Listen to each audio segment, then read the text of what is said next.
Olá, vamos para mais uma aula de geografia. Peguem o caderno 1 e abram na página 24. Geografia.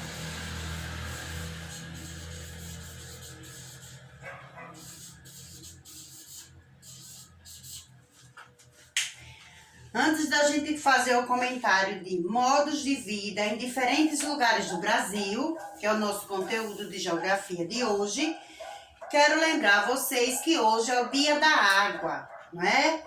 É muito importante em nossa vida a água, né? Pra gente tomar banho, pra gente tomar, que a gente não pode ficar sem tomar água. Tem gente que não gosta de tomar água, mas a gente precisa, o nosso corpo precisa da água, não é? Precisamos da água para tomar banho, para cozinhar, para lavar as coisas, não é? Então, a água é importante para a nossa vida. Então, não deixe de beber água. Vamos lá? Vamos começar. Modos de vida em diferentes lugares do Brasil. As pessoas vivem em lugares diferentes. Em cada um desses lugares, o modo de vida delas, além de seus costumes e suas tradições, podem ser diferentes.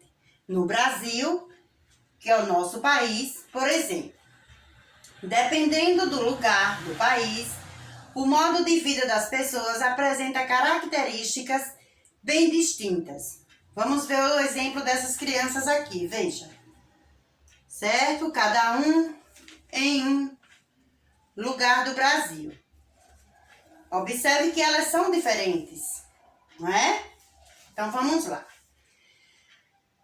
Eu moro em uma comunidade quilombola, na área rural. Aqui, preservamos a cultura e as tradições que são passadas de geração em geração.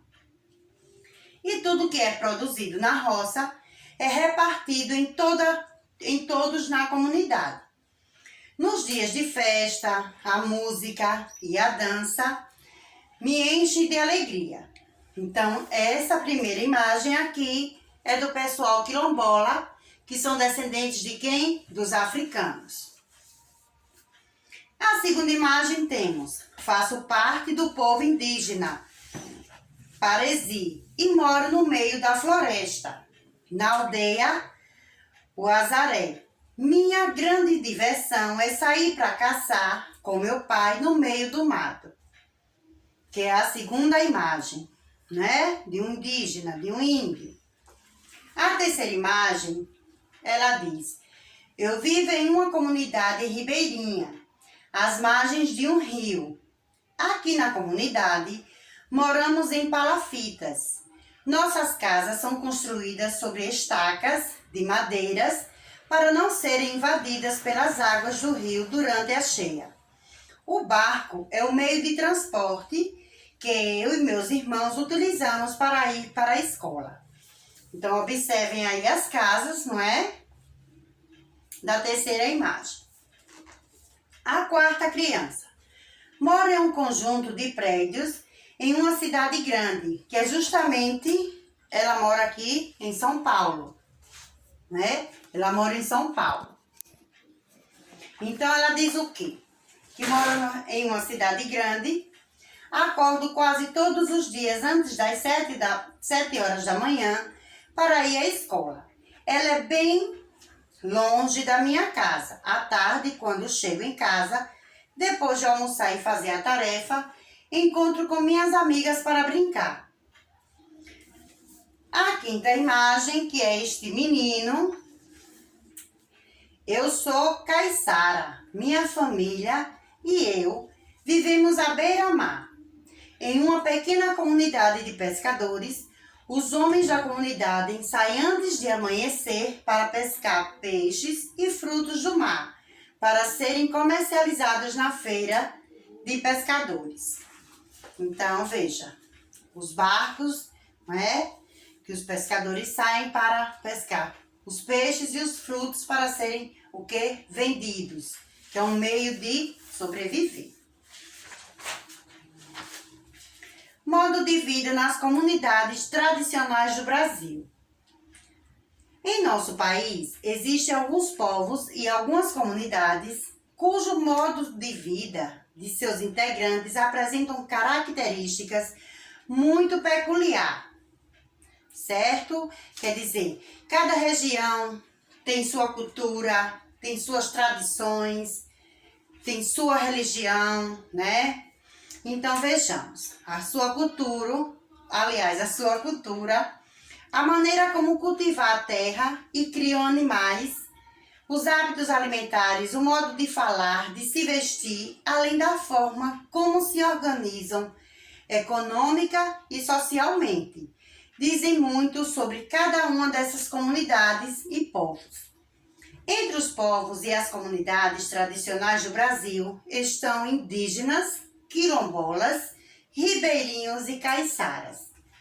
Os povos e as comunidades tradicionais, além de preservarem as tradições e os costumes herdados de seus antepassados, buscam transmitir aspectos de sua cultura e de sua religião para as gerações futuras.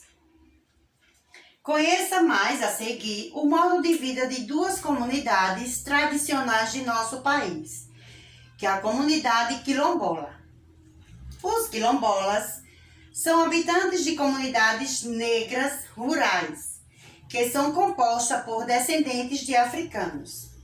Esses habitantes preservaram grande parte das tradições culturais de seus antepassados africanos, como a culinária, as manifestações artísticas, as danças, as músicas, a religião e as atividades econômicas. As comunidades quilombolas abrigam grande riqueza de aspecto da cultura afro-brasileira. Lembra que hoje, eu já falei em outras aulas que a gente não pode chamar hoje o negro de negro. Nós temos que chamar o quê? De afrodescendente, né? De afro, como diz aqui, afro-brasileiro. Que às vezes a gente chama de uma forma carinhosa, mas tem outras que, por causa do preconceito pela cor, é uma forma de maltratar. Então, atualmente, existem mais de 2.000 comunidades quilombolas em diferentes estados brasileiros, embora muitas dessas comunidades tenham a posse, ou seja, o direito sobre a terra onde vivem reconhecido por lei. Algumas comunidades ainda lutam por esse direito. Inclusive, nós temos aqui em Brejo Grande, depois de Ilha das Flores, tem Brejo Grande, e mais para lá um pouco, nós temos pessoas que são quilombolas que residem naquela região. Eu não sei se eles ainda estão em questão sobre as terras, mas tem quilombolas por perto de nós.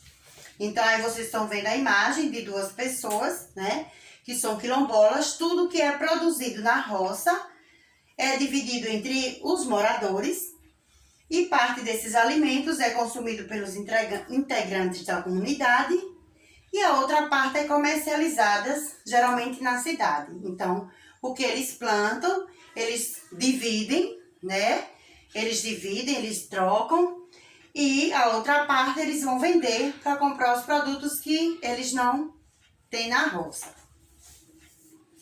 Os povos indígenas. Atualmente, a população indígena no Brasil está dividida entre um pouco mais de 200 povos. Na época em que os europeus chegaram ao território brasileiro, esse número de povos era muito maior. Os povos indígenas que vivem no Brasil apresentam muitas diferenças entre si.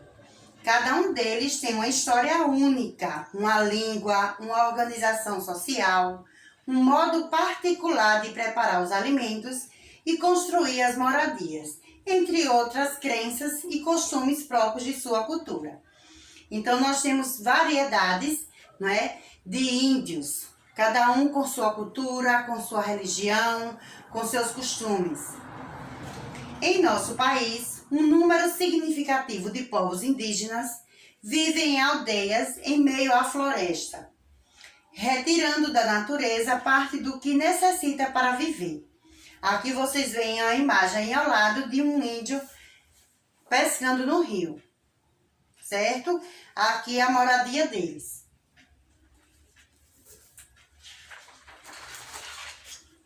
Aprendendo com os mais velhos.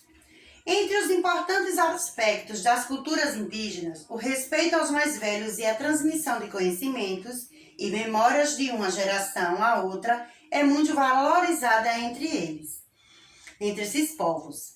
O texto a seguir relata como as crianças indígenas aprendem em seu dia a dia com as pessoas de mais idade. As crianças indígenas, por exemplo, aprendem muita coisa com seus pais e parentes mais próximos, como os irmãos e os avós. Os conhecimentos podem ser transmitidos durante as atividades do dia a dia ou em momentos especiais, durante os rituais e as festas. É principalmente na relação com seus parentes que as crianças aprendem. Caminham junto com eles, observam atentamente aquilo que os mais velhos estão fazendo ou dizendo. Acompanham seus pais até a roça, vão pescar com os adultos e brincam muito. Cada brincadeira é um jeito de aprender uma habilidade que será importante no futuro, como saber caçar, pescar e fazer pinturas no corpo, fabricar arcos e flechas, potes, cestos e outras coisas. É por meio destes processos de aprendizagem que as crianças aprimoram as técnicas necessárias para realizar suas atividades. Na convivência com os mais velhos, aprende-se o jeito certo de se comportar e de se relacionar com todos da família e do grupo. Dessa forma, as crianças aprendem, por exemplo, quem são as pessoas que devem ser tratadas como irmãos e irmãs, como os tios e tias, com quem poderão se casar no futuro. Dessa maneira, vão entendendo qual a sua importância na comunidade. Pouco a pouco, as crianças aprendem os modos de agir, os princípios e tudo aquilo que é importante para que se tornem pessoas produtivas e participativas. Para isso, é muito importante estarem sempre atentos aos trabalhos diários e ao aprendizado e transmissão de conhecimentos, certo? Então, acabamos de ouvir o quê? Um relato, né? A história dos povos o quê? Indígenas e os quilombolas. Então, anotem aí as páginas que vai ser para casa. No caderno 1, as páginas 28 e 29, certo? E mais tarde, né, nós vamos tirar alguma dúvida que ficar ou alguma curiosidade que vocês estejam sobre de quem falamos, esses povos que nós fizemos esses comentários. Então, um beijo e até daqui a pouco.